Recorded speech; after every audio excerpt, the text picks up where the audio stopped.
yang bisa mengubah bangsa ini, yang bisa mengubah kota ini, yang mengubah gereja ini. Itu doa yang powerful. Jadi harus ada peningkatan doa. Jangan kita dari dulu Kristen sejak lahir sampai sekarang kita baru bisa doa makan dan doa tidur ya. Pernah saya ketemu dengan satu orang di Komsel. Dia setiap saya mau bicara tentang kebenaran firman Tuhan, dia bilang pokoknya jangan kasih doa saya nggak mau. Saudaraku, saya paling senang kalau orang yang mau doa, saya pasti akan suruh doa. Saya bilang, saya tutup mata, doa oleh Ibu Nana. Saya tutup mata. Tapi saya tutup mata. Akhirnya dia berdoa, dan sampai hari ini dia menjadi penginjil yang luar biasa. Seorang wanita yang tadinya tidak bisa berdoa, tapi sekarang dia bisa berdampak untuk menjangkau jiwa-jiwa bagi Tuhan. Dan dia ditempatkan yang sekarang di kota Cicurug. Saudara, baru-baru ini kan Cicurug Sukabumi sangat viral ya. Yaitu salah satu daerah yaitu di Kabupaten Sukabumi yang mengalami ya dipikir penganiayaan juga bukan penganiayaan lah ya, biasa-biasa saja. Untung saya kenal Pak Daniel setelah yang enak-enak ya. Dekat Pak Daniel yang enak-enak. Kalau dulu kenal dekat dengan beliau yang nggak enak pasti aku diajak ke poso ya kan, nggak enak. Tapi sekarang setelah kenal yang enak-enak diajaknya ke luar negeri terus ya. Termasuk salah satunya adalah Penang. Ini adalah kota keempat yang aku kunjungin ya. Haleluya. Itu semuanya karena apa?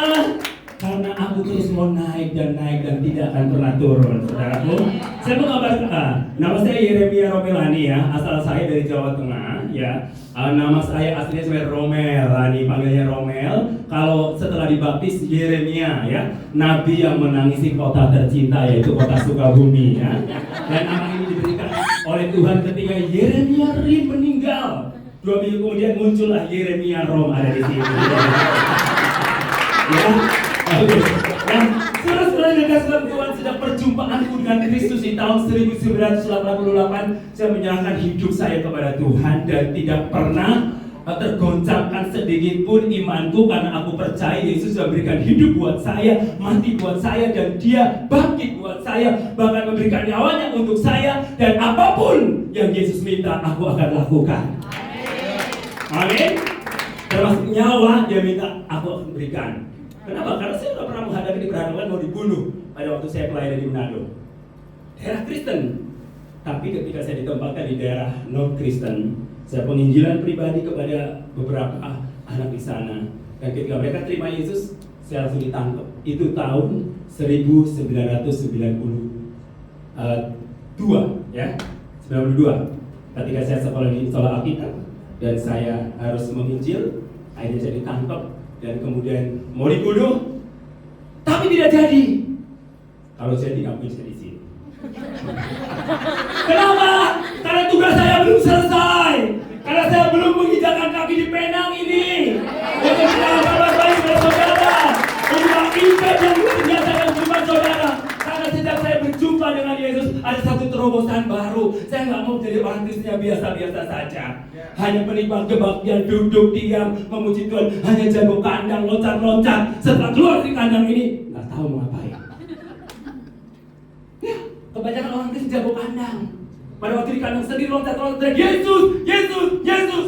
Pada waktu keluar, ditanya tentang Yesus nggak ngerti apa-apa. Saya tidak mau terjadi seperti di tempat ini, dan di sini nggak ada. Katakan tidak ada seperti itu.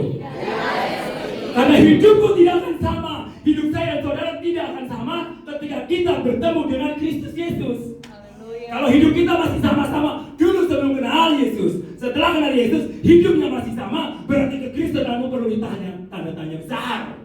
Apakah Kristus hidup atau tidak? Paulus katakan, adapun hidupku ini bukannya aku lagi, melainkan Kristus yang hidup di dalam. Yes.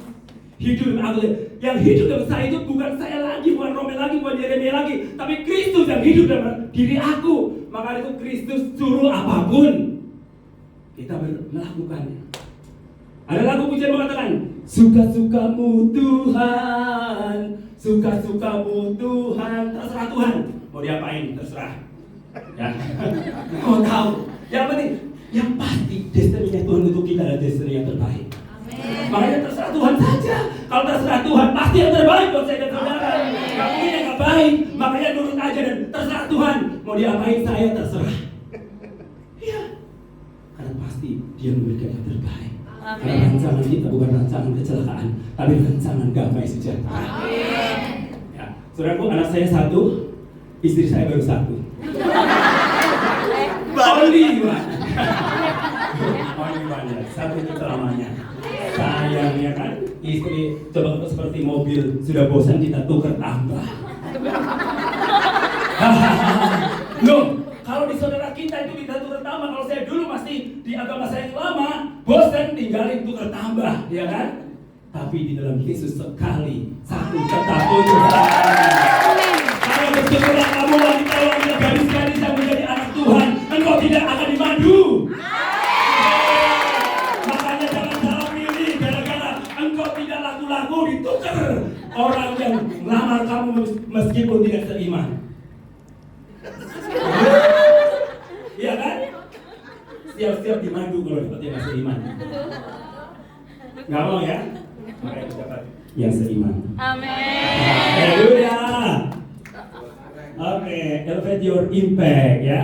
Saya menggambarkan pengaruh atau dampak setelah kita mengenal Tuhan Yesus Kristus secara benar. Ya, seperti sebuah pohon. Ada beberapa fase. Saya jelasin sedikit ya. Oke, fase yang pertama yaitu fase berakar. Oke, fase berakar ya. Jadi fase berakar itu fase di mana orang mengalami perjumpaan pribadi dengan Kristus.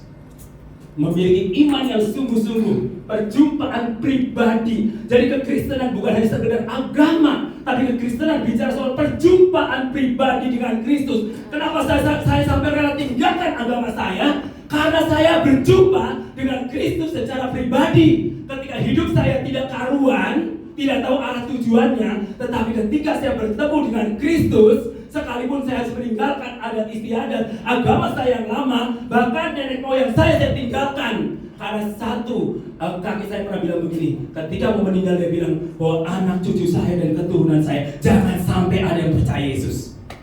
Dan itu membuat keluarga besar saya tidak pernah suka dengan yang namanya kekristenan.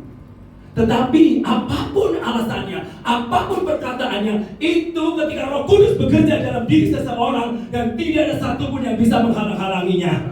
Sehingga ketika saya dijamah oleh Roh Kudus melalui apa? Melalui penginjilan pribadi. Dan dia ada satu orang hamba Tuhan kakak saya. Yang pertama dia jadi hamba Tuhan, itu pun jadi hamba Tuhan bukan sekolah teologi. Pada waktu dia mengantar ibu lurah ke gereja setiap hari Minggu dan dia pingsan. Pada waktu pingsan dia melihat Tuhan Yesus Kristus.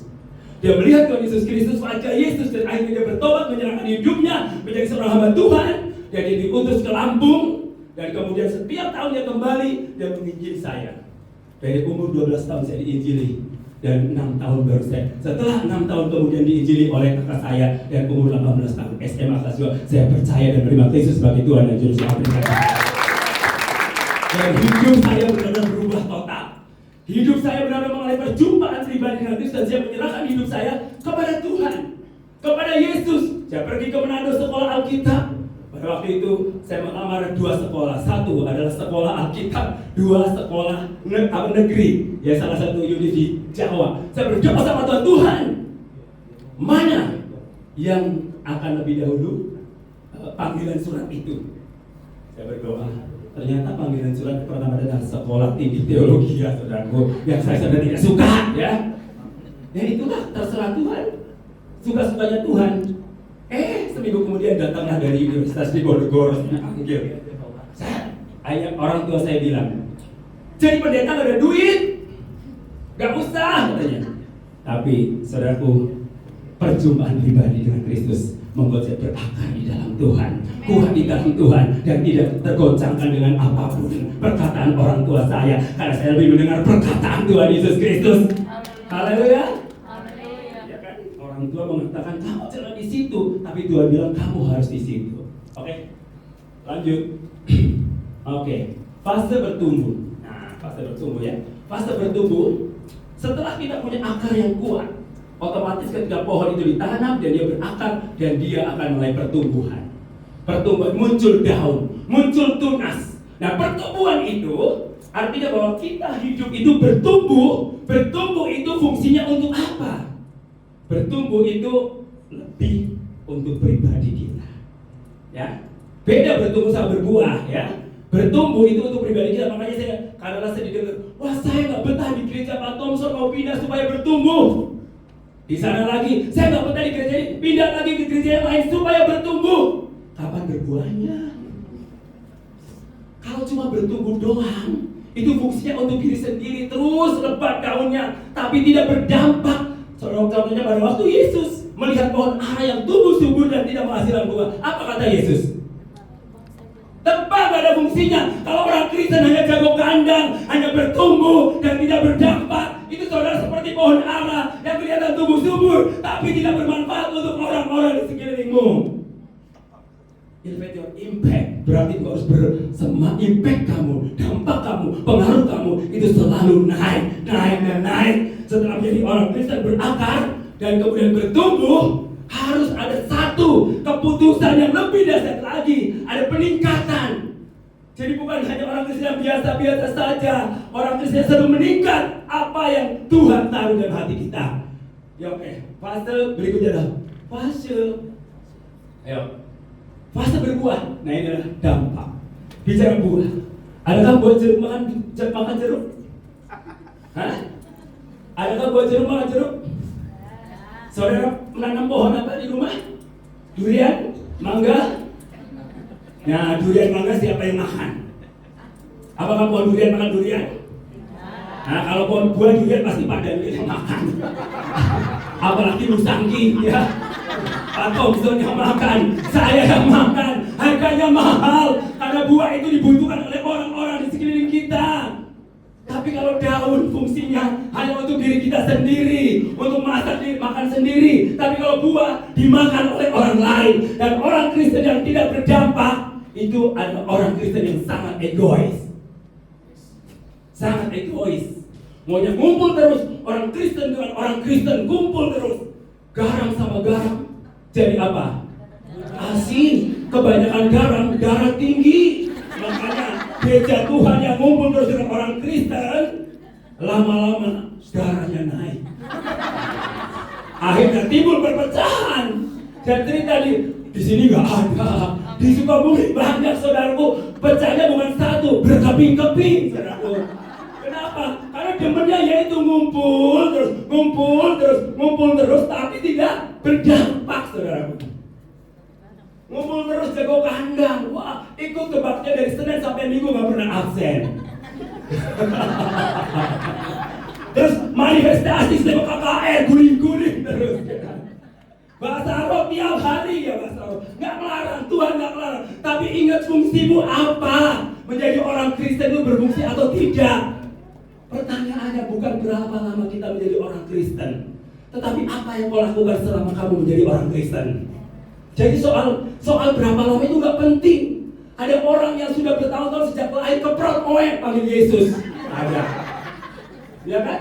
Ada yang mungkin umur sudah tua menjelang kematian, dia panggil Yesus, menerima Kristus, ada. Tapi bicara kekristenan itu bukan bicara soal berapa lama menjadi orang Kristen, tetapi apa yang engkau lakukan selama engkau menjadi anak Tuhan, berdampak, berpengaruh atau tidak.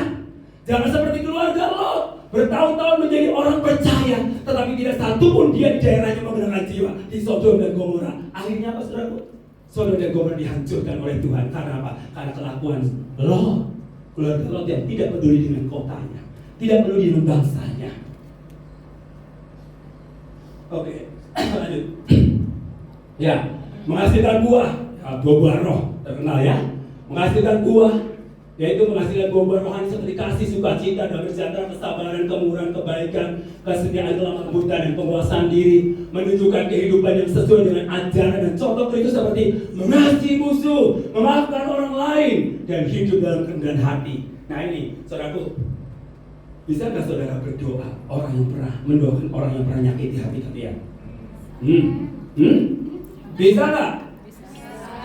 Bisa Tuhan.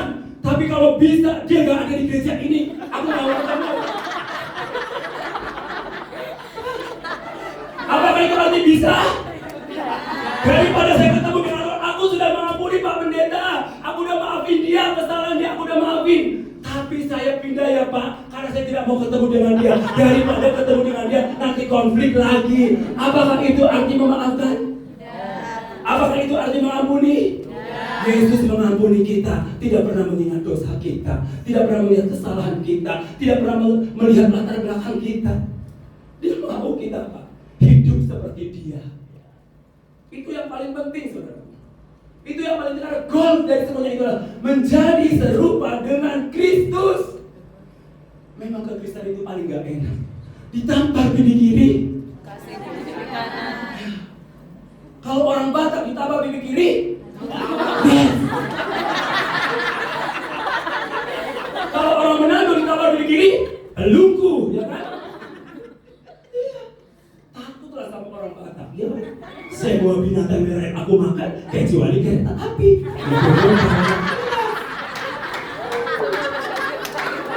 Iya, takut semua binatang, bayangin. Makanya kenapa ada orang Hawa waktu itu jatuh dalam dosa. Coba kalau orang Batak sama Manado ada orang Hawa. Ular itu takut. Kalau kereta api bisa dimakan, dia makan, apalagi cuma ular.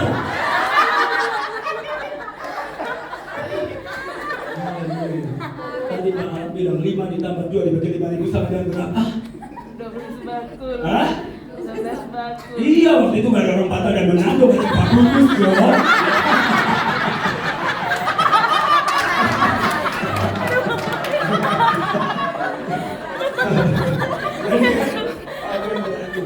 Ya, jadi pada waktu saya menginjil kepada satu orang muda, saya berkata tentang Injil. Gak mau jadi orang Kristen. Kenapa? Kalahan katanya. Nah, kenapa kalahan? Masa ditambah pipi kiri berikan pipi kanan? Ya, masa musuh disuruh doain? Normalnya apa? Balas dong, betul nggak? Normalnya balas. Coba, saya yang bersalah. Mau nggak Pak Alam tahu kesalahan saya? Hah? Mau nggak? Mau ketawa? Udah tahu. Hah? Udah tahu. Udah tahu. Berarti dia normal kan? Kamu kan teman dekat sama ini, dekat nggak? Oh, kamu kenal sama siapa? Kenal nggak sama ini? Hah? Kamu kenal nggak? Lo kalau ada berpikir kalau impact ya harus kenalannya nanti ya. Awas ya. Nah, yang kenal siapa nih yang kenal? Kamu kenal? Hah? Kenal ya? Siapa namamu? Hah? Rizka, kamu? Teman dekat nggak? Ya, teman dekat. Kalau Rizka berbuat salah, dia harus nanggung hukuman. Kamu nggak tanggung hukumannya? Esther, jujur? Mau nggak? Hah? Hah? Jujur Esther, mau nggak tanggung? Yang keras? Enggak. Karena kamu normal.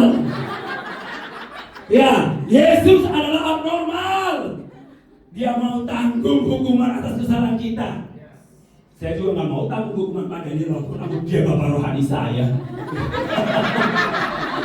Karena saya normal. Tapi Yesus abnormal. Dia abnormal, dia mau tanggung kesalahanmu. Emang siapa kita? Ya, udah hitam, keriting, hidupan. Tapi dia mau tanggung kesalahan kita kayak gitu. Ya. Abnormal. Makanya kekristenan itu adalah abnormal, bukan agama. Abnormal, kenapa? Karena keselamatan itu bukan hasil daripada perbuatan baik kita, tapi iman kepada Yesus Kristus. Makanya saya beruntung, bersyukur jadi orang Kristen. 1, aku masuk surga kalau mati. 2, saya bisa makan daging babi.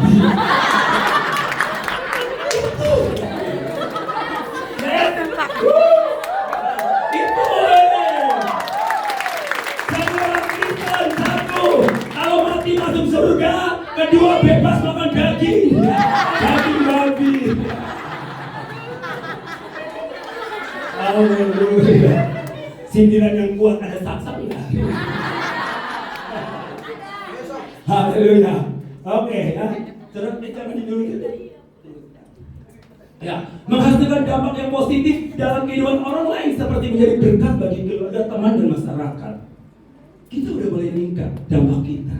Jangan cuma buat keluarga kita doang. Egois, tiap hari berkati keluarga saya, urapi keluarga saya, kebutuhan ekonomi saya, pekerjaan saya tiap hari doa itu. Saya sejak bergerak dan kegerakan kadang-kala doa buat keluarga lupa. Tapi impact daripada doa untuk orang lain besar untuk keluarga saya. Karena apa? Dia lebih tahu yang terbaik bagiku. Dia lebih sanggup pulihkan hidupku. Ku berserah, ku percaya hanya Yesus penolong yang setia. Siapa yang belum punya jodoh di sini angkat tangan? Saya selain perekrutan tenaga kerja profesional kerja pegawai, merekrut pasangan hidup. Saya adalah biro jodoh. Kenapa? Karena ada beberapa pasangan berhasil aku jodohkan.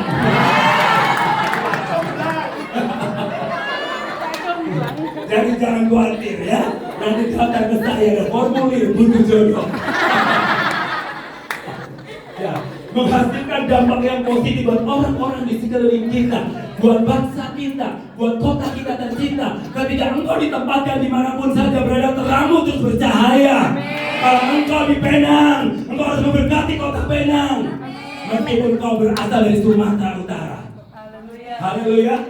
Meskipun saya berasal dari Jawa Tengah, tapi Tuhan tempatkan saya di kota Sukabumi. Dan saya harus berbuat untuk kota kami tercinta, itu kota Sukabumi. Dari Sukabumi sampai ke ujung bumi, saya harus tetap berbuat untuk Tuhan. Dari Penang sampai ke ujung bumi, biar nama Tuhan ditinggikan di seluruh muka bumi. Sehingga banyak orang-orang yang bertobat. Amin. Saudara bekerja di tempat ini, goalnya apa?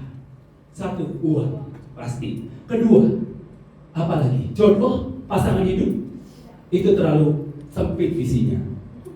Saudaraku, kalau saudara berkata bahwa peningkatan kemampuan, impactmu, kamu sudah mulai memikirkan kota ini, sudah mulai memikirkan bangsa ini, sudah mulai memikirkan apa lagi? Keselamatan jiwa-jiwa di sekelilingmu. Betapa menyedihkannya pada waktu saya pergi ke salah satu daerah kekristenan itu di kota Dairi. Ada seorang kepala sekolah dia cerita bahwa hampir 20% mereka yang keluar dari daerah kekristenan dan pergi keluar kota untuk bekerja, 20% mereka meninggalkan Tuhannya. Kenapa? Karena dasar kekristenannya tidak kuat, akarnya tidak kuat, hanya tradisinya yang kuat. Tapi hari ini saya berkata, di tempat ini adalah dasar kekristenan yang sangat kuat. Dia akan bertumbuh yang lebat luar biasa. Tapi jangan lupa setelah bertumbuh harus berbuah lebat, supaya engkau bisa dinikmati dari hasil karyamu, dari hasil apapun yang engkau lakukan, dan orang lain bisa menikmatinya. Ada benih yang dimakan, hasil yang dimakan untuk diri saya, diri saudara, dan juga ada benih yang harus ditabur agar kita tidak pernah kekurangan hidup kita. Amin. Oke, lanjut. Berbuat dalam Kristus bukan hanya tentang melakukan perbuatan baik, tetapi juga tentang memiliki hubungan yang intim dengan Kristus dan membiarkan Roh Kudus bekerja dalam diri kita. Dengan demikian kita dapat menjadi semakin seperti Kristus dan memancarkan kemuliaannya dalam kehidupan kita sehari-hari. Matius 5 ayat 16, sama-sama baca, 2, 3. Demikianlah hendaknya terangmu bercahaya di depan orang, supaya mereka melihat perbuatanmu yang baik dan memuliakan Bapamu yang di surga. Dan kita dipanggil oleh Tuhan bukan hanya untuk menjadi orang Kristen, tapi kita dipanggil oleh Tuhan untuk melakukan perbuatan baik. Ketika kita berbuat baik, ada satu terobosan baru. Orang-orang di sini kita melihat bahwa engkau adalah surat Kristus yang hidup. Amin. Amin. Gak perlu kita promosi bahwa saya Kristen. Gak perlu. Tapi mereka lihat buah kita, bahwa kita adalah anak-anak Tuhan. Saya di kota Sukabumi, itu daerah fun, daerah hijau. Tapi saya bisa bebas memberitakan kabar baik kepada teman-teman saya. Saya bangun hubungan, relasi dengan teman-teman saya, mulai dunia sport, olahraga. Hobi saya tenis, ya. Hobi saya tenis, dan kemudian hampir 100% teman saya adalah haji semua. 100%. Saya sampai mau belanja di buah Pak Haji, dipanggil Pak Haji saya bilang sama teman aku nggak usah naik ke Mekah, nah, dipanggil Haji. Cuma karena Kristus, hidup bagiku adalah Kristus, mati adalah keuntungan. jadi soal hidup atau mati itu sama saja menurut Paulus. Tapi Paulus katakan kalau saya hidup pun harus berdampak memberi buah buat orang-orang di sekitar saya agar nama Kristus dipermuliakan. Dampak apa? Selama ini saudara menjadi orang Kristen, apa yang sudah engkau kerjakan, yang engkau lakukan selama berpuluh-puluh tahun menjadi orang Kristen? Siapa yang sudah menjadi orang Kristen sejak lahir? Angkat tangan. Wow, semua ya. Apa yang kamu lakukan sejak engkau menjadi orang Kristen? Hanya beribadah di gereja? Terlalu sempit banget kalau cuma ibadah doang. Ibadah itu kebutuhan kita sebagai rasa syukur bahwa kita sudah diselamatkan. Setelah ibadah, Alkitab berkata, kerjakanlah keselamatanmu dengan takut dan jadi engkau harus berbuat sesuatu agar orang bisa melihat Kristus dimuliakan oleh kehidupan kamu. Kalau dulu Paulus, Petrus, Stefanus masuk penjara karena Injil. Saya pelayanan di penjara. Namanya siapa? Paulus. Namanya Petrus. Dulu beda. Paulus, Petrus, ya Stefanus masuk penjara karena Injil. Sekarang karena narkoba, pelecehan seksual lah ya. Narik kolor batur lah. Tahu narkoba? Narik kolor batur bahasa Sundanya. Melorotin selada temennya gitu. Coba bilang bahwa kenapa mereka lakukan itu? Karena mereka tidak berimpact, tidak berdampak, tidak berakar, tidak bertumbuh, dan dia boro-boro menghasilkan buah. Nggak akan menghasilkan buah. Oke, lanjut. Apa dampakmu, impactmu setelah menjadi orang Kristen? Nah, aku itu nggak mau omon-omon ya, nggak mau nato, no action talk only ya. Karena kasih Kristus itu bukan no action talk only. Ketika kita mengasihi Tuhan dengan segenap hati kita, dengan segenap kekuatan kita, dengan segenap jiwa kita, akal budi kita, berarti kita melakukannya semuanya untuk Tuhan. Amin. Amin. Klik. Ya. Berapa pergerakan bersama Pastor Daniel tahun 2002 saya mulai bergabung dengan Pastor Daniel dalam jaringan doa sekota. Ya, firman Allah berkata yang memiliki visi dan dengan saudara usahakan, baca sama-sama 2, 3. Usahakanlah kesejahteraan kota dan berdoa kota itu kepada Tuhan sebab kesejahteraannya adalah kesejahteraan. Nah, saudara kan mau meningkatkan tingkat doamu. Siapa yang di sini yang setiap hari berdoa untuk kesejahteraan kota Penang? Angkat tangan. Jujur, belum semua ya. Hari ini ambil komitmen, aku akan berusaha mengadopsi kotaku, kota Penang. Amin? Yes? Ya. Oke. Maka saya di kota Sukabumi berarti saya ditempatkan di kota Sukabumi untuk berdoa untuk kotaku agar kotaku itu sejahtera. Kalau kita mengharapkan dari pemerintah untuk mensejahterakan kota Sukabumi itu sangat lambat. Tapi kita sebagai anak-anak Tuhan, tanggung jawab kesejahteraan kota di mana kita berada, tanggung jawab anak-anak Tuhan. Gerakan doa serentak dilakukan melalui NPC, melalui jaringan doa kota My Home Indonesia, sama-sama bergerak untuk apa? Untuk kesejahteraan kota. Dan saat ini Indonesia masih diberikan kesempatan hidup. Bahkan orang bangsa-bangsa lain berkata bahwa Indonesia itu luar biasa bisa bertahan, survive hidup sampai hari ini karena ada anak-anak Tuhan yang berdoa di sana. Bayangin setiap konser doa 514 kota berdoa di seluruh Indonesia untuk memberkati Indonesia. Lanjut. Oke, perilaku Indonesia kita udah doa. Doa itu harus ada kasih, ya, kasih. Dan setelah kasih, mengasihi. Kasihlah Tuhan Allahmu dengan segenap hatimu, dengan segenap kekuatanmu, akal budimu, jiwamu, dan kemudian kasihlah sesama manusia seperti dirimu sendiri. Sebelum kita memberkati orang lain, kita harus benar-benar berdamai dengan diri kita sendiri. Jangan ada kepahitan, jangan ada luka batin. Karena doamu gak akan terjawab ketika kau berdoa memberkati kota dan kau masih ada kepahitan dan luka hati. Maka itu perlu dipulihkan dirimu, berdamai dengan dirimu, berdamai dengan sesama, dan berdamai dengan Tuhan. Oke, lanjut. Ya, ini beberapa kegiatan yang kami lakukan bersama jaringan doa sekota di sana. Ya, kita ada adopsi jalan ya. Kita pelayanan jalanan setiap hari Rabu bersama-sama, dan mereka berkumpul satu tim itu bukan orang-orang yang kaya, orang-orang biasa semuanya. Bahkan kebanyakan ibu-ibu janda-janda. Makanya saya lagi cari pasangan nyari mereka pasangan hidup di sini pasti ada. Nah, tapi saudara dipakai Tuhan luar biasa. Power of mak-mak itu luar biasa, saudaraku. Lebih berani daripada anak muda. Bayangin waktu COVID, saudaraku, saya itu mau istirahat, dia mama pada telepon, kapan ini pelayanan jalan-jalan, kapan ini pelayanan rumah sakit jalan. Udah tahu dilarang pergi ke rumah sakit, keke coba. Ngotot, kepengen ke rumah sakit. Dokter udah bilang, gak boleh ada kunjungan. Boleh, Pak Romel kapan ini kunjungan rumah sakit? Banyak orang yang telepon mau didoakan. Hei, COVID, gak boleh. Ini emak-emak. Kalau anak muda disuruh istirahat, haleluya. Praise the Lord. Oke, lanjut. Klik. Ini contoh-contoh aja. Kami kerjakan di kota. Jadi mulai dari bagian kecil ya, mengadopsi lansia ketika kami kunjungan berjalan di jalan-jalan nemu lansia yang nggak ada orang tuanya, nggak ada keluarganya, kita ambil dan kita taruh di panti jompo. Dari mana duitnya? Dari Tuhan Yesus Kristus. Ketika kita melakukan satu buat Tuhan, gak usah takut tentang duit, ya. Karena duit itu akan datang mengikutinya. Alkitab berkata, ketahui ya, aku akan menyertai kau sampai kesudahan zaman. Lanjut di pelayanan rumah sakit, pelayanan panti jompo, ya. Di sana ada 2 panti jompo. Terus selanjut lagi, ya, penjara, dan pelayanan penjara.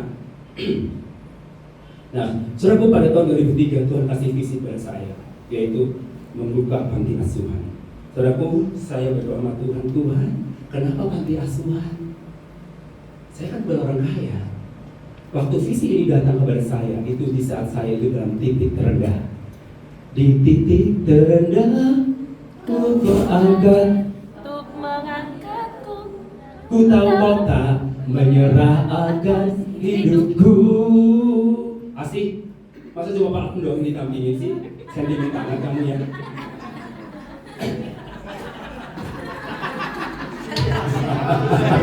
Soalnya dia ada namamu saya udah cantumin. Masa kamu ada?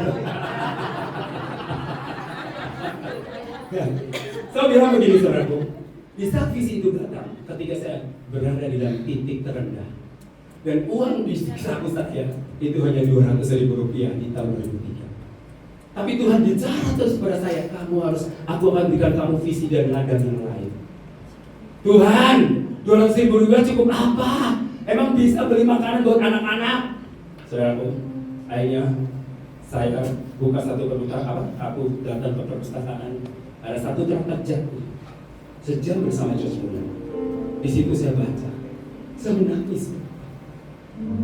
Ketika saya membaca itu, George Muller, dia adalah salah satu tokoh Kristen, anak Tuhan.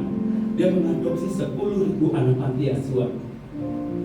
Ketika dia nggak ada uang, nggak ada makanan, anak-anak selalu berdoa di depan piring, dan nggak ada makanan. Dan tiba-tiba ada satu mobil roti terguling, roti, dan nggak bisa nggak layak jual. Dan tetangga itu bilang, kamu sumbangkan ke panti asuhan. Di saat mereka berdoa, amin, tiba-tiba ada tombol, dia pencet. Dan ketika dia datang, maksudnya mengatakan, aku akan kirim roti ini untuk anak-anak panti ini. Kayak gitu saudaraku, banyak orang kaya setelah ditegur oleh Tuhan baru tergerak untuk mengirim roti itu ke panti asuhan. Kalau tidak guling, mungkin dia akan dikirim, dia akan jual saudaraku. Tetapi itulah cara Tuhan yang terlalu ajaib. Dia bisa mengangkat seseorang meskipun di titik terendah, dia angkat. Dan dia berjuang terus dan tidak pernah menyerah Tuhan kita. Apakah saudara sebagai anak Tuhan, ketika di titik terendah, engkau akan menyerah? Dan Tuhan kita tidak akan pernah menyerah di dalam berjuang untuk hidupmu. Bahkan nyawanya pun diberikan untuk kamu. Saudara-saudaraku, pada waktu Tuhan berikan itu, dan Tuhan saya bertuhan, saya gak layak untuk mendirikan itu karena saya tidak punya uang. Tapi Tuhan katakan, aku akan berikan kamu visi dan ladang yang lain. Aku akan berikan kamu. Saya bilang, Tuhan, oke, aku siap. Setelah saya baca traktat ini, akhirnya saya dengan kepercayaan, saya kumpulin beberapa teman dan saya buka panti asuhan dengan modal iman. Saudaraku, apa yang terjadi? Saya izin semuanya, saya dipermudah semuanya meskipun di lingkungan non-Kristen. Saudaraku, dan akhirnya saya dikirim pembukaan pertama 30 anak bekas kerusuhan Madura dan Kalimantan. Satu bus, saya bingung saudaraku, apa yang saya mau lakukan? Tapi tapi Tuhan cukupkan luar biasa. God enough for me. Tuhan cukup bagi kita. Dan pada waktu itu sampai hari ini dari tahun 2003 sampai hari ini dan panti asuhan itu tidak pernah kekurangan. Dan Tuhan cukupkan, bahkan kami memblessing, memberkati orang-orang di sekeliling kami. Dan pernah pada waktu kami membangun di satu tempat yang kami tidak punya tempat, Tuhan berikan tempat di tahun 2008 1000 meter di kota Sukabumi. Dan itu saya tidak mengeluarkan uang sepeser pun, karena Tuhan kirim uang itu dari burung gagak. Ada seorang yang sudah tua, umur 72 tahun, memberikan panti asuhan di kota Jakarta. Tiba-tiba anaknya bicara kepada dia, "Papa, gak usah dirikan panti asuhan, sumbangkan uangmu ke panti asuhan yang membutuhkan tempat." Dan Tuhan dengarkan doa anak-anak panti kami, dan kami ditelepon, dan dia katakan, "Aku akan berikan uang ini untuk membeli tempat," saudaraku. Dan waktu itu kami sudah memberikan DP 160 juta, harganya 260 juta, dan kurang 100 juta. Saya katakan kepada Tuhan, Engkau yang akan bertanggung jawab untuk semuanya itu. Ketika saya taat, saya bilang gini, "Tuhan, aku percaya ketika aku membuka ini, Engkau yang bertanggung jawab." Dan Tuhan sangat bertanggung jawab atas semuanya. Dengan visi silih asih, saling mengasihi, silih asuh, kita mengasuh anak-anak kita. Dan kemudian silih asah, anak-anak yang di lingkungan kita harus menjadi anak-anak yang cerdas, hebat, dan luar biasa. Dan sampai sekarang sudah 6 generasi anak-anak mereka ada jadi pendeta, ada yang kuliah jadi perawat, dan semua. Bahkan ada yang dipersiapkan menjadi misionaris di tempat alam. Karena kami mau terus berbuat terus dan taat kepada Tuhan. Oke, lanjut. Oke, inilah anak-anak kami. Anak-anak kami terus Yayasan Cahaya Anak Bangsa kami ada satu yayasan. Selain Yayasan Pelita, ada Yayasan Cahaya Anak Bangsa, bergerak di pendidikan dan juga bergerak di gerakan stop cuek untuk anti narkoba dan HIV/AIDS di kota Sukabumi. Terus ya, ini adalah kami setelah berjalan bersama selama tahun 2002 dan tahun 2019, Tuhan izinkan saya untuk mengadopsi beberapa anak untuk saya utus ke Jepang sebagai tenaga profesional. Dan mereka harus kursus, gak punya duit. Tapi ada satu anak Tuhan, dia bilang, "Saya mau adopsi mereka." Berdoa itu udunan kursus untuk kursus. Dan itu berputar.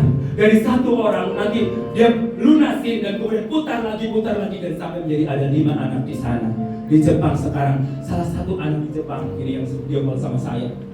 Dia Margasian Putri, papanya bunuh diri, saudara. Bunuh diri karena klinik hutang. Dan tidak ada satupun yang peduli. Tapi Tuhan berkata, tolong dia. Dan akhirnya sekarang 5 anak ini semuanya 4 adalah orang Sumatera. Ada Marhasilalahi, ada Margasian Turi, ada Rigo, ya. Terus kemudian ada ini Hamid Silalahi. Dan sekarang mereka ada di sana. Dan sekarang ada satu hamba yang sudah pulang, dia udah fasih bahasa Jepang. Dia rencana mau diutus ke Jepang kembali. Alam sedang ngobrol waktu itu hambanya dari marga Silalahi, Lumban Gaul Silalahi kalau salah deh pokoknya. Dan dia sekarang sedang mengajar bahasa Jepang di kota Sukabumi oleh online. Dan kembali. Dan saudaraku yang terus saya pikir setelah panti asuhan, setelah bergerak untuk menuju Jepang terus lagi diberikan rencana. Nah, saudaraku, ini kegerakan Uniform Kids dia waktu di kota Sukabumi, ya, terus di kota Sukabumi bersama Pastor Daniel. Dan saudaraku, pada tahun 2021, jangan dulu, tahun 2021, saya diundang retreat My Home di Pelabuhan Ratu. Pada waktu saya di Pelabuhan Ratu, saya berdoa sama Tuhan. Saya menangis di Jepang. Karena anak-anak saya ada di Jepang. Tiba-tiba Pastor Daniel nyamperin, "Kamu maju ke depan, kamu mau jalan berdoa." Dan ternyata Pastor Daniel pada waktu itu juga punya hati untuk Jepang. Dan saya tidak tahu, saya terkoneksi dengan beliau di tahun 2021. Dan habis itu lenyap, lama konten, dan tiba-tiba tahun 2024 saya dipanggil lagi pada waktu di Sentul. Saudaraku, di Sentul kami adakan acara, yaitu catering My Home, ada beberapa orang. Dan termasuk saya dipanggil, dan dia sekretaris Pak Daniel, Regina, sampai 2 kali katakan, "Kamu, Pak Romel wajib ikut." 1 kali saya diemin. Datang lagi, "Pak Romel wajib ikut," kata Pak Daniel Panji. Kata dari Pak Daniel Panji. Sudah, Tuhan, apa maksudnya? Saya itu waktu itu baru misi keliling Jawa Tengah, Jawa Timur, dan akhirnya Pas ketemu Pastor Alam juga di situ, akhirnya saya ketemu lagi. Saya sampai hari ini bisa jadi satu tim juga, saya tidak tahu. Pada waktu Tuhan kasih visi saya ke Jepang, saya bertemu dengan orang Jepang yang ganteng dan rada-rada ganteng lah ya. Yang saya ketemu di Taman Doa Pius sebelum bertemu di Sentul. Saya tidak tahu juga di Sentul mau bertemu dengan beliau. Dan ternyata setelah saya ketemu di Sentul, dipanggil oleh Pak Daniel, dan dibentuklah tim 10 Gen 33 yang lahir Gen 3033. Saudaraku, saya nggak masuk tim. Tiba-tiba anak rohani saya kata, kamu harus ikut tim ini Pak Romel harus ikut. Saya enggak. Aku minta tanda dari Roh Kudus. Kalau Pak Daniel lagi doa keliling, tiba-tiba saya berarti Roh Kudus suruh. Udah dibentuk tim 10, tiba-tiba Pak Daniel keliling. Nyamperin saya juga ya. Akhirnya kamu harus ikut masuk. Udah kamunya dari dicolok, kamu harus ikut masuk. Inilah yang selalu menjerumuskan saya kepada jalan yang benar. Haleluya. Saudara bicara dengan apa? Aku bukan siapa-siapa pada waktu tahun umur saya 49 tahun ada satu kedua bicara, Tuhan mau pakai kamu untuk pulau-pulau dan bangsa-bangsa. Wah, bangsa-bangsa, bahasa Inggrisnya yang letak-letok bangsa-bangsa. Bangsa-bangsa nggak apa, bahasa Inggris nggak pasti, cuma taunya yes or no gitu kan. Aduh Tuhan, bangsa-bangsa. Akhirnya saudaraku, pada waktu disentuh, saya mulai tangkap visinya. Satu hal, hanya belajar apa? Taat, obey. Saya nggak mampu. Waktu panti suruh nggak punya uang, tapi harus hanya taat saja. Tuhan cukupin semuanya. Amin. Dan sampai hari ini tidak pernah kekurangan. Bahkan panti kami seperti Indomaret, saudaraku. Apa aja ada. Nggak pernah kekurangan. Tadi saudara kalau pergi ke Sukabumi ini bisa ya. Oke. Jadi nggak usah sewa hotel. Ini bersama anak-anak panti saya bisa ada kamar-kamar disiapin, tapi ala kadarnya. Ya. Oke. Dan saudara-saudara, ketika bicara akhirnya Tuhan kirim saya ke Manado, terus kemudian ke Toba, ya kan? Saya makan saksang di sana, ya. Apa? Ada susinya orang Batak, apa namanya? Nadiura. Nadiura. Saya belajar itu, saya mentahan. Oke.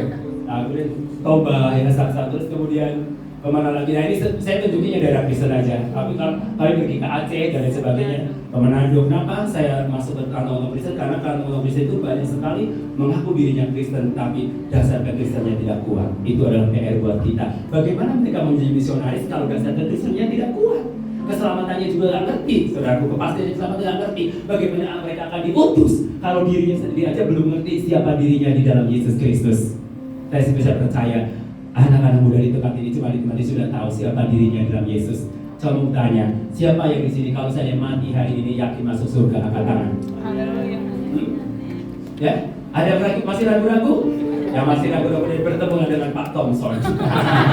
Ya, biar nggak ragu-ragu lagi. Kenapa saudaraku? Karena kalau saudara masih ragu-ragu, mau dijajarin materi apapun nggak ngerti. Karena dirinya sendiri aja belum yakin diselamatkan di dalam Yesus Kristus. Siapa yang mau siap jadi misionaris? Harus benar yakin dulu siapa dirinya di dalam Yesus Kristus. Saudaraku, terus lanjut. Ya, saudaraku, akhirnya bangsa-bangsa tergenapi melalui Pastor Daniel. Tiba-tiba beliau telepon, Mel, mau ikut ke Jepang nggak? Dibayarin nggak ya? Agak. Saudaraku, masuk Gen 33 itu adalah orang-orang yang abnormal. Semuanya bayar sendiri. Diajak ke beras tagi, lihat rumah doa bocor, boro-boro tiba-tiba apa? Urunan menabur. Makanya jangan ikut Pak Daniel, suruh nabur terus. Tapi saya suka saudaraku, karena itulah karena saya mulai ditukan. Kalau bisnis itu harus dapat cuan, untung, betul nggak? Tapi kalau mulai Tuhan jangan mikirin cuan. Amin. Yes. Mulai mikirin cuan, gak dapat saudaraku. Saya juga adalah PDM, penjual dasar murah. Kan biar saya bisa biayain saya trip missionnya. Karena semuanya harus menanggung sendiri. Gen 30, orang yang masuk Gen 30-23 dia adalah orang yang abnormal. Semuanya bayar sendiri saudaraku. Sudah datang ke tempat yang itu aja nabur men, nabur malam, nabur kita. dengan segenap hati kita dan kekuatan kita dan kapasitas kita. Saudara, itulah waktu pergi ke Jawa saya mau dibayarin. Bayar sendiri saudaraku. Oke. Tiba-tiba seminggu kemudian, setelah dari Jepang, bulan Mei, Mel, lo mau ikut nggak ke Filipina? Lo beli tiket sendiri ya? Haleluya, siap, ya kan? Siap saja. Ini di Filipina, kita pelayanan di jalan-jalan, ya. Di sana ada satu gereja, ya mungkin kenal banget lah, Bapak juga pernah kesana. Saya itu suka dengan kegiatan mereka yaitu apa? Kafe pada saat ya. Saya itu saya semangat sekali promosi di jalan-jalan. Ayo kafe gratis. Udah kali dapat satu anak muda, dia sedang dalam keadaan depresi, dia nggak tahu tujuan hidupnya. Itulah keselamatan. Ditawari ke banyak orang, responnya hanya beberapa orang. Tapi buat kita jangan takut. Tugas kita adalah memberitakan, bukan memberikan pertobatan. Yang memberikan pertobatan adalah Kristus Yesus dan Roh Kudus. Tugas kita memberitakan, sampaikan Injil, kabar baik itu pada semua orang, biar dunia tahu, setiap lutut bertelut semua tidak mengaku bahwa Yesus Kristus adalah Tuhan dan Juru Selamat kita. Dan saya ajak sama pastor dari yang ke Filipina. Di sana waktu itu saya disuruh WL pakai bahasa Inggris, nggak ngerti saudaraku. Udah saya peletak-peletok aja. Mari kita pakai bahasa Inggris. Dia ketawa apa mereka orang Filipina. Itulah bersama Yesus ada bahasa Roh Kudus. Jadi Roh Kudus yang terjemahkan sehingga mereka enjoy life, sukacita, rejoiceful. Kenapa? Karena ada Roh Kudus yang bekerja. Tugas kita melakukannya dan taat kepada Dia. Kemanapun Tuhan suruh kita pergi. Dan Alkitab berkata, ketahuilah aku akan menyertai kau sampai kesudahan zaman. Kenapa kita perlu memberitakan Injil? Alasan pertama adalah satu, manusia sudah jatuh dalam dosa. Kedua, kenapa kita perlu memberitakan Injil? Yesus adalah satu-satunya Tuhan dan Juru Selamat. Tidak ada yang lain. Sehingga kita perlu beritakan. Itu saudara alasan kenapa kita memberitakan Injil. Kemudian lanjut. Oke. Sabar. Ini kota ketiga. Dulu sih pernah ke luar negeri ya sebelum ikut camp. Cuma kan hanya foto-foto selfie saja. Dan setelah ini ikut misi bersama Pastor Daniel. Di sini bahasa Inggris semua, ya kan? Pastor Daniel terjemahin sekali saya bicara, kecapean sampai serak, ya kan? Roh Kudus kirim 2 penerjemah. Di sini Pastor Jubiel sama Pastor Billy tiba-tiba dia ngobrol, saya ngobrol bisa translate bahasa Inggris dia, bisa katanya, waduh kita latihan di hotel secara kilat saudaraku. Pokoknya dia adalah Yehova Jireh, Tuhan yang menyediakan dari hal yang tidak ada menjadi ada, jadi jangan takut. Pada waktu ke Jepang saya disuruh kesaksian, ada translator Indonesia bahasa Jepang yaitu Pastor Alam. Gini-gini jelek-jelek punya translator loh dari Jepang. Dia jadi translator, dia nggak aku bayarin, dia bayar sendiri. Itulah hebatnya kita adalah family, keluarga, saling menolong, saling mendukung. Itulah kegerakan yang kita kerjakan, kita adalah keluarga kerajaan Allah. Lanjut. Oke, terus. Udah berakhir ya. Haleluya. Praise the Lord. Tuhan Yesus memberkati. Mari ya Pastor Daniel. Inilah seorang hamba Tuhan yang sudah membawa saya kepada jalan yang benar.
lagi. Udah duduk udah. Udah selesai. Hybrid nempel ke yang mobil angkut.